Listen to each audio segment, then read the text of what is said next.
শ্বশুরবাড়িতে আমার ১৯ মাসের বাচ্চাকে নিয়ে সারাদিন কি কাজকর্ম করি। হ্যালো এভরিওয়ান, আশা করছি আপনারা সবাই ভালো আছেন। কদিন যা গরম পড়েছিল, কাজ করতে খুব কষ্ট হতো। আমাদের এখানে ৩-৪ দিন বৃষ্টি হয়েছে। বৃষ্টিতে ভেজার কারণে আমার আবার ঠান্ডা লেগে যায়। উর্মির শরীরটাও ভালো নেই। আমার একটু ঠান্ডা লেগে গেছে মানে শরীরটা একদমই ভালো নেই। যেদিন আমি ভয়েস ওভারটা দিচ্ছিলাম সেদিন গলাটা একদম বসে গিয়েছিল, গলাটা একটু ব্যথাও করছিল। যাই হোক, সকালবেলা ঘুম থেকে উঠে পড়েছি। কালকের বিকালে যেসব জামাকাপড় কেচেছিলাম সেগুলো রোদে মেলে দিচ্ছি। উর্মি আর উর্মির বাবার কিছু জামাকাপড় কাচার আছে, তাই সেগুলোকে সার্ফ জলে ভিজিয়ে দিলাম। কালকের কিছু বাসন আছে, বাসনগুলো মেজে নেব। আসলে আমাদের একটু বেশি বাসন পড়ে, আমাদের জয়েন্ট ফ্যামিলি।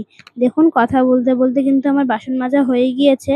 ওদিকে উর্মিও কিন্তু ঘুম থেকে উঠে পড়েছে। উর্মি কিন্তু ঘুম থেকে উঠে কোনো রকম কান্নাকাটি করে না, ও দাদার সঙ্গে কি সুন্দর খেলছে। এদিকে উর্মিও দাদার সঙ্গে খেলা করছে। সেই ফাঁকে কিন্তু আমি তাড়াতাড়ি করে জামা কাপড়গুলো কেচে মেলে চলে এসেছি উর্মিকে চেঞ্জ করিয়ে দিতে। উর্মিকে কিন্তু আমি সকালবেলা চেঞ্জ করিয়ে দিই। চেঞ্জ করে কিন্তু ওকে আমি ফ্রেশ করিয়ে সকালবেলার খাবারটা কিন্তু ওকে খাইয়ে দিই।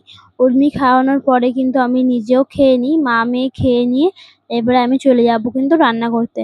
আপনারা তো সবাই জানেন যে উর্মি খাওয়া দাওয়া নিয়ে ভীষণ বায়না করে। আমি তো সারারাত এটাই চিন্তা করি যে দুপুরবেলা উর্মিকে কি বানিয়ে দেবো।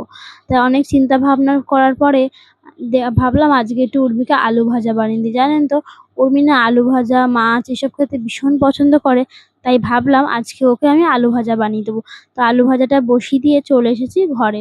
জানেন তো, বিছানাটা তুললে মনে হয় সারাদিনে যেন অনেকটা কাজ কমে গিয়েছে। তাই দেখুন, আমি কিন্তু বিছানাটা ভালো করে পরিষ্কার করে গুছিয়ে নেব। ওদিকে উর্মি কিন্তু দাদার সঙ্গে খেলা করছে। সেই ফাঁকে কিন্তু আমি ঘরটা ঝাড়ু দিয়ে নেব। দেখুন, এই এত গরমের জন্য কিন্তু স্ট্যান্ড ফ্যানটা কেনা হয়েছে।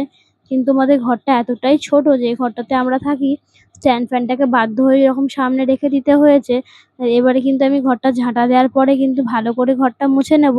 আমার কাজ করতে করতে কিন্তু প্রায় 12টা থেকে 12:30 বেজে গিয়েছে।